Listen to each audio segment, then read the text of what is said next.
afternoon. On behalf of the LVIS Program Committee, Kathy Humphrey, Lara Lee Gemiola, and our chair, Nancy Vermandois, would like to welcome you to this May program meeting. Our guest speaker today is Robert J. Hefner, Director of Historic Services for the Village of East Hampton. First of all, we're very grateful to Robert for stepping up at the last minute to deliver this most interesting program on the Dominy Shops Museum. Robert's first trip to East Hampton in 1976 was to the library's Long Island collection to research the Dominy family for the book and exhibit Long Island is My Nation for Dean Faley and the Society for the Preservation of Long Island Antiquities. One of his first projects was the inventory of historic buildings and the National Register nomination sponsored by the LVIS and the Village in 1978. This led to the publication of the 1982 Hampton's Heritage Book, written by Dean Faley, and it was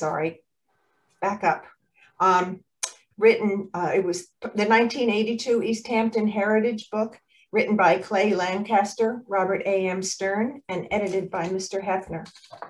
Bob Hefner's historical interests also lie in the sea, as he and his wife are avid sailors and owners of a Herreshoff Rosinante sailboat. Before we get started in our program, I'd like to introduce a special guest who has some words for Robert. Former Mayor Paul Rickenbacker. Robert. Paul, nice to see you. What an exciting day when the ladies involved in this exercise reached out to yours truly and indicated you were going to be guest speaker or speaking about the Dominy Shop Museum and other ancillary endeavors. I couldn't pass up the opportunity. If you would allow me just further, Bob and I have a long history when I was involved in village government. We went back a long ways, and I just applaud all the initiatives that Robert was a catalyst to bring to fruition, working in concert with my colleagues at the board at the time. And just looking at the refurbished Dominy Museum, it's just, I'm in awe. And I guess we're pretty close, given the pandemic, Robert, to have an opening date. And you owe so much. We owe so much to you. And if I could, I'd just like to add two other names because it was like a troika. And that's Richard Barons, who acts as a consultant to the village on occasion, and Hugh King, our historic site manager. So the three of you on so many occasions just melded together the historic nature and caring of what our village is all about. Enough said, Robert. You look great. Our last conversation was in February of last year, if you recall. Right. You gave me a phone call, and you wanted to talk about the progress at the Dominy shop. And I think I told you at the time I was in Berlin, if you remember. But that's anyway, right. I called you. It was that day they were moving the clock shop. That's correct. I can see it. Welcome. And I do look forward to giving you a tour of the inside.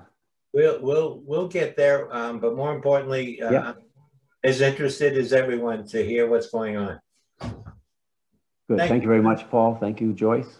And it has been a wonderful, almost 40 years working for the village, and the many beautiful historic properties we have. I've had the opportunity and the pleasure to work with a lot of them. It's really has been quite rewarding.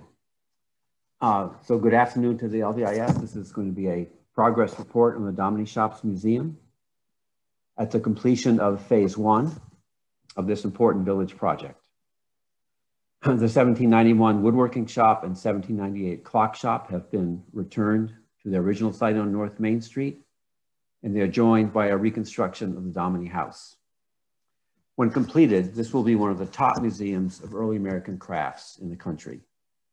The Dominy woodworking shop is one of only 3 18th century furniture shops in America, and nowhere else in the country are a woodworking shop and clock shop or metalworking shop together in one structure.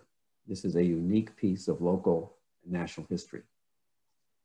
The collection of Dominy family tools, records, and many things they made, including clocks, furniture, farm implements, windmills, and houses, all taken together, provide the clearest picture of the lives of rural craftsmen in America during the 18th and 19th centuries.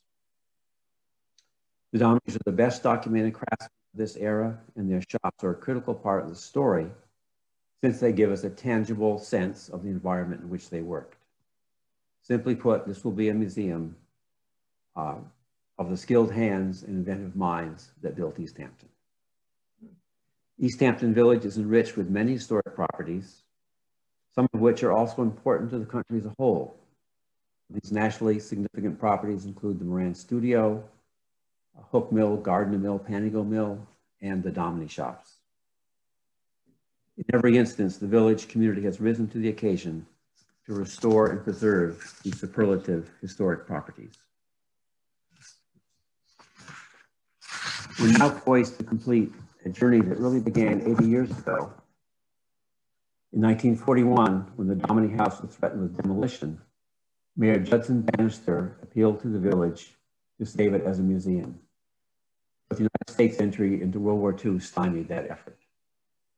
When the house was demolished in 1946, Dudley Roberts saved the clock shop and woodworking shop and moved them to his property on Further Lane. In 1957, Winterthur Museum wanted to purchase the two shops, but Dudley Roberts refused, believing they should stay in East Hampton. And finally, in 2016, the two shops were given to the village by their owners at the time, Barry and Lisanne Rosenstein. As the mayor knows, with this, we all began in 2005 with the effort to get these shops back to the village. So now 80 years after Mayor Bannister issued his appeal to save the Dominy shops as a museum, we're on the verge of making that happen. Here on the top left, you see the Dominy House in 1920. In 1940, the really critical thing happened to what we're doing now, and that's the Historic American Building Survey came to East Hampton and made measure drawings of the Dominy House and photographed it. And these are what are allowing us to authentically reconstruct it. And this is one of their drawings of the forge and the clock shop. The next photo is the house being taken down in 1946. In this particular photo, which is very high resolution, you can see the whole timber frame. And this also allowed the reconstruction of the timber frame to be authentic and allowed us to learn a lot about the house by studying that photo. In the upper right is the clock shop being ready to be taken to Dudley Roberts' property. On the lower left are the two clock shop and woodworking shop on the dunes at Further Lane in 2005. And then on the lower right are the two shops being moved to Mulford Farm in 2016. And they were restored at Mulford Farm and then moved to North Main Street in 2019. When the clock shop and woodworking shop were given to the village, we decided the best way to bring their history alive was to return them to the original site and join them with a reconstruction of the Dominy House. This decision to make them whole in their original context also honors their national significance. Here we see historic photos of the Dominy House and photos of the Dominy Shops Museum today. The clock shop is a little building to the left, and the woodworking shop is the extension to the right. While the shops are original, the timber frame and exterior were authentically reconstructed. John Hummel and Associates completed this work to the highest standards. One of the most rewarding aspects of this project was learning more about the Dominy House. It was thought to be just another old saltbox house dated to circa 1715, which was years before the Dominy family lived here. A close study of the Historic American Building Survey drawings and historic photographs, along with evidence in the Dominy account books, tells us that the house was actually built about 1773 and is a creative work of Nathaniel Dominy IV. The reconstructed house today appears as it did when first built, and it's quite a contrast to the weathered, sagging structure it had become by 1940. This is one of the finest Georgian houses in East Hampton. The house is an important part of the Dominy story. This fine house demonstrates the design ability and aesthetic sense of Nathaniel Dominy and his prominent standing in the East Hampton community. The only other building we have today that really compares to this is the 1785 Clinton Academy. Here's the front entrance that was accomplished by a donation sponsored by the LVIS Landmarks Committee. For the LVIS, this is your doorway. The photo on the left shows the weather-beaten entrance in 1940. The reconstruction restores the original details of the painted beaded clapboards and the sweep of the pediment over the wide double doorway. This was one of the 2 or 3 most stylish doorways in East Hampton at that time. The millstone for the steps are from the terrace at the Gardner Mill cottage. And it was quite a feat to duplicate almost exactly the original millstone steps you see on the left, and then the existing ones on the right.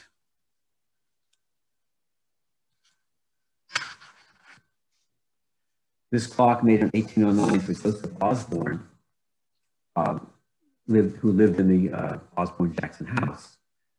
The works were made in the clock shop by Nathaniel Dominy IV, and the cherry case was made in the woodworking shop by Nathaniel Dominy V. A clock like this represents the high level of skill of father and son, and is the inspiring work that makes these East Hampton craftsmen worthy of their own museum. In fulfilling the needs of this rural village, much of the work in the clock shop, though, involved cleaning and repairing watches, and clocks, mending spectacles, making teapots and other items made of metal. The Dominy craftsmen made a wide variety of objects in their woodworking shop to serve the needs of the community. On the left, you see the street entrance to the shop. The work they produced included fine furniture, clock cases, chairs, agricultural tools, mill gears, wagons, and window sash. Nathaniel Dominy V made the chest on the left for his own family in 1796. The clock, the stand, and the seaman's chest are among the 10 pieces of Dominy furniture donated to the village in the last 2 years for display in the new museum.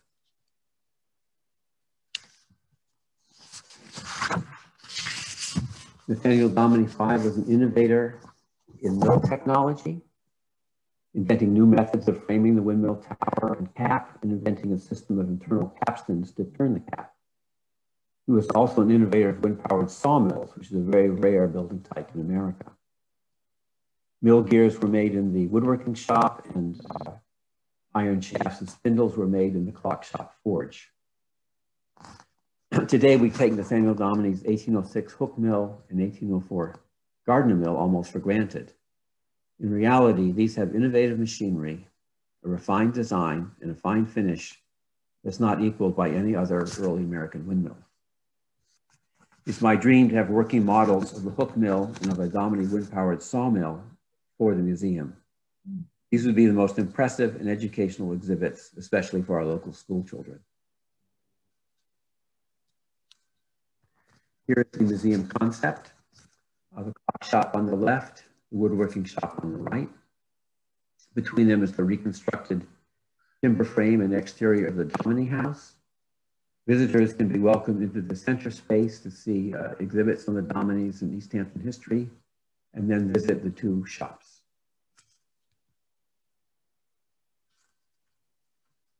The reconstructed timber frame of the house was a major component of phase 1. The original frame was well documented by the Historic American Building Survey drawings and by photographs. And for this work, John Hummel turned to the New Jersey Bond Company, who has 50 years of experience with historic timber frames.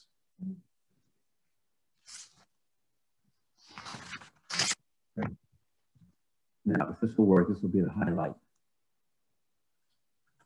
of the talk. This is Dale M. doing an oak wall stud with a broadaxe. The timber was first scored, and now he's breaking off the chunks to give a relatively smooth and square surface.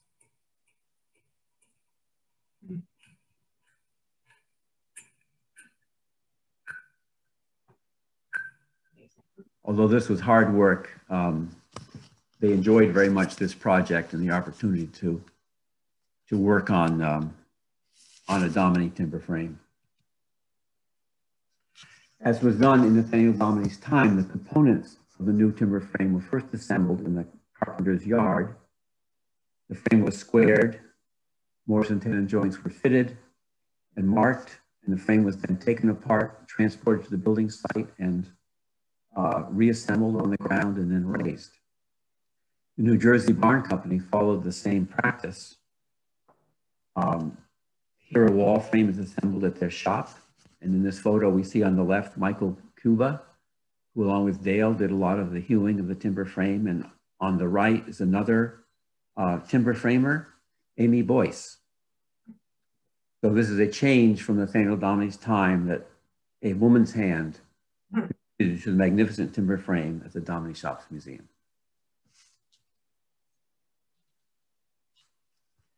On the left are framer's marks that identify the joint of this brace and post.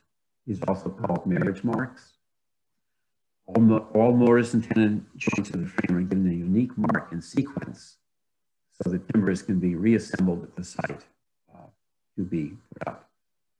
And on the right is the joint between the top of a post and the rafter bolt.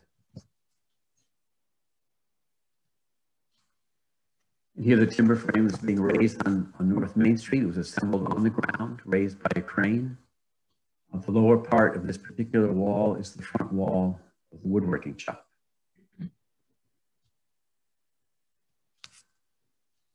This is Dale M sawing off a pin that secures the joint between a brace and a corner post. This photos and many others that I'm showing were taken by Jeff Heatley for his website, Arts and Architecture Quarterly East End.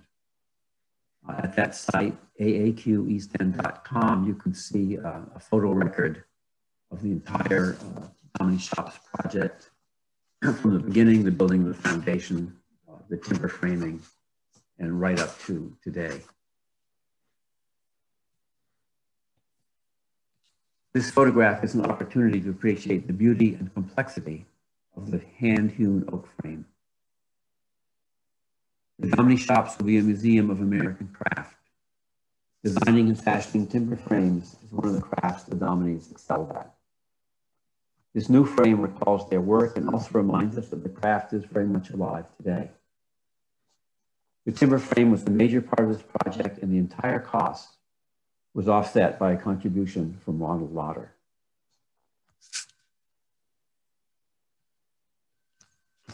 On the left, the clock shop is being restored at Mulford Farm. The frame of the clock shop was in really poor condition. Dudley Roberts took one look at it, covered the whole thing with plywood to hold it up. And thank goodness he did that instead of replacing timbers, because the whole original frame was still there. So after reinforcing timbers, we again covered the shop with plywood. And on the right is the restored shop, leaving Mulford Farm, being taken by Davis Engineering to North Main Street.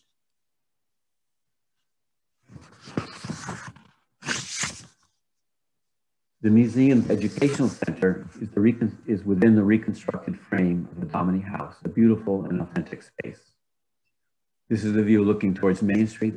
There's the LVIS double doorway looking towards Main Street, North Main Street. Here will be displays of Dominy furniture and tools, working models of Dominy windmills, demonstrations and programs, including hands-on experiences for local students. Just think of the many things young people will learn about and be inspired by when visiting the Dominy Shops: timber framing, cabinet making and other woodworking, hand tools, metalworking, blacksmithing, millwrighting, and local history. With the furniture donated to the village and that owned by the Historical Society, we have about 60 objects made by the Dominys that can be displayed. We also will be able to borrow from other museums and collectors, since we will have a museum quality climate control and fire suppression system. The doorway in the north wall of this space leads to the woodworking shop, and in the far corner you can see the doorway to the clock shop. And the two shops will of course be the gems of the museum. On the left is the doorway from the exhibit area into the woodworking shop, and on the right is the large east window that illuminated the bench where most morning work was done. A bench had a large window on the west wall, could be used for afternoon work. During restoration, the floor frame was exposed for the first time since 1950 and it showed evidence of an original fireplace. Now we know the Dominy craftsmen had some heat while working here during the winter. The fireplace was removed when a stove was installed in the 19th century. This completely authentic and original shop will be outfitted with 2 workbenches, 2 lathes, and tools from the collection of the East Hampton Historical Society. Examination of the woodworking shop frame reveals some new information. Evidence of the original fireplace and the date of construction. Nathaniel Dominy scribed construction dates in his windmill frames and did the same for his shop. Here you see the date 1791 cut into a brace. And this is done using what's called a race knife, which is on the right. And this is the race knife that was used by the New Jersey Barn Company to make the framers' marks or marriage marks in the frame in 2019, the new timber frame. The straight grooves were made by pulling the gouge to the left. The point and compass scribe at the tip of the handle were used to make the circle of the number 9.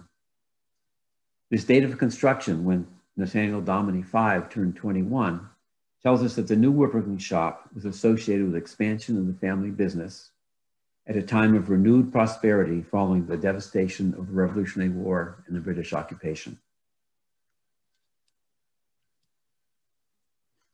The clock shop contains a forge room for blacksmithing and a workroom with benches and lathes where brass clockworks were made and watches prepared.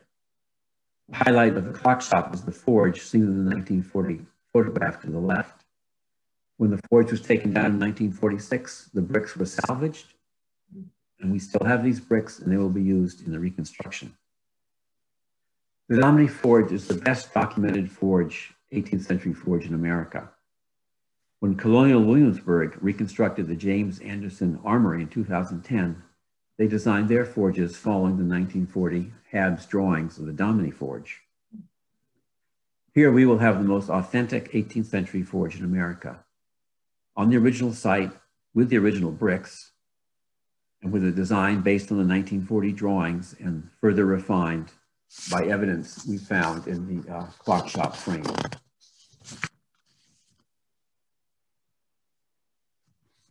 The clock shop workroom retains its original paneling.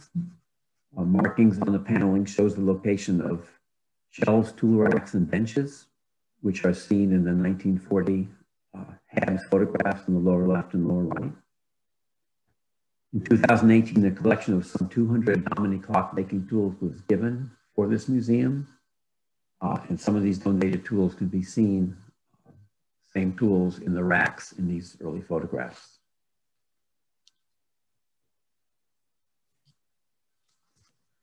Significant work remains to complete the museum. In 2016, the village board decided to split the project into 2 phases. Phase 1 accomplished all structural work and completed the exterior restoration. The most important work of Phase 2 is restoring the interiors of the 2 shops, including the forge and workbenches of the clock shop and the fireplace of the woodworking shop. Other Phase 2 work includes installing a water service, installing the HVAC system, installing the IA sanitary system, completing the fire suppression system, providing the ADA bathroom, and building the ADA access route. The village put this Phase 2 work out to bid in December 2020. Bids were received in February. Fortunately, John Hummel Associates was the low bidder and is standing by to receive the contract to continue their excellent work. The village board wants to fund Phase 2 entirely with contributions, so the project is now on hold pending a successful fundraising campaign. So far, the village has received a Suffolk County Downtown Revitalization Program grant of $85,000 in recognition of how the museum will benefit the North Main Street Commercial District, and a grant of $10,000 from the Village Preservation Society for a workbench in the clock shop. This leaves about $500,000 to be raised before work can begin to complete this project so it can be open to the public. A lot has been invested in the Dominy Shops Museum to date. Community residents contributed $642,000 toward Phase 1. Over $100,000 worth of Dominy furniture has been donated for display in the museum. Many people are looking forward to completion of construction and the beginning of a long life for the Dominy shops as one of America's premier museums of early American crafts. Thank you. If you have any questions, I'd be very happy to. Actually, you answered a lot in your presentation, but I will go over a couple of questions that we put together. You worked to create 4 historic districts in East Hampton. Can you tell us what they are? That a trick question? No. The 4 historic districts are the Main Street Historic District, which was 1986. It's a long time ago. It's become well-rooted by this time. There's the Hook Historic District. That was next. The Hunting Lane Historic District, and then most recently, which is still quite a few years ago, was the Ocean Avenue Historic District. Also functioning, very well. You elaborated quite a bit on donations and gifts, which were some of our questions. Thank you for acknowledging the LVIS front door and the gift from Mr. Lauder. I understand also that the mayor and his wife gave you a gift of Nathaniel Dominy's memorandum book. Are you looking, do you have your eyes on other gifts or donations that are out there that you'd like to get for the museum shops? Well, of course, the major focus at this point is to be able to complete the shop so that they will become a museum. They can be open to the public, and the public can come through your front door. Yes, donated. We did just recently get a clock, another second Dominy clock. The mayor was very much involved, Mayor Rickenback very much involved with the first Dominy clock. We recently got the second Dominy clock from California, from the Welby family.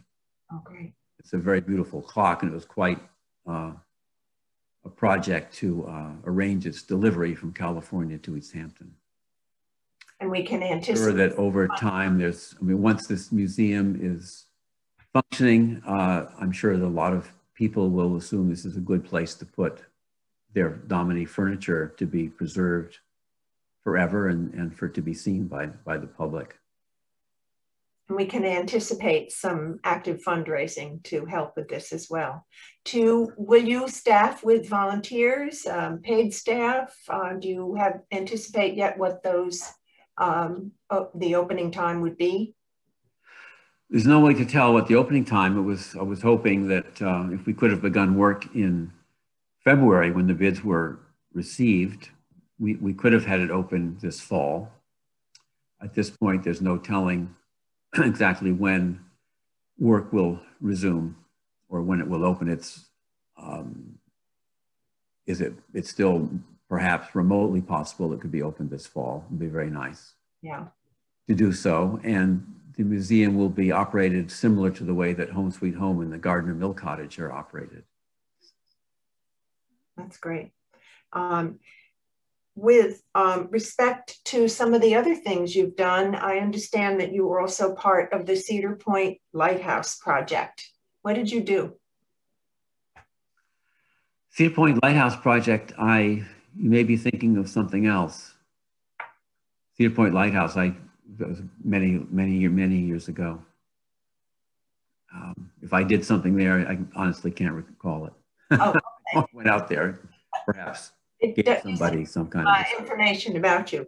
Going forward, there are other historical areas in the village. Do you have a project lined up once you are have completed the Dominy Shop Museum?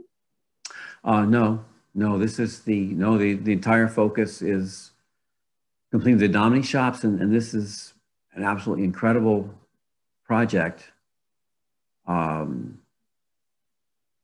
Probably the most fulfilling, demanding project that I have been involved in. And you have described the focus. I'm not looking beyond the Dominy shops. Mm-hmm.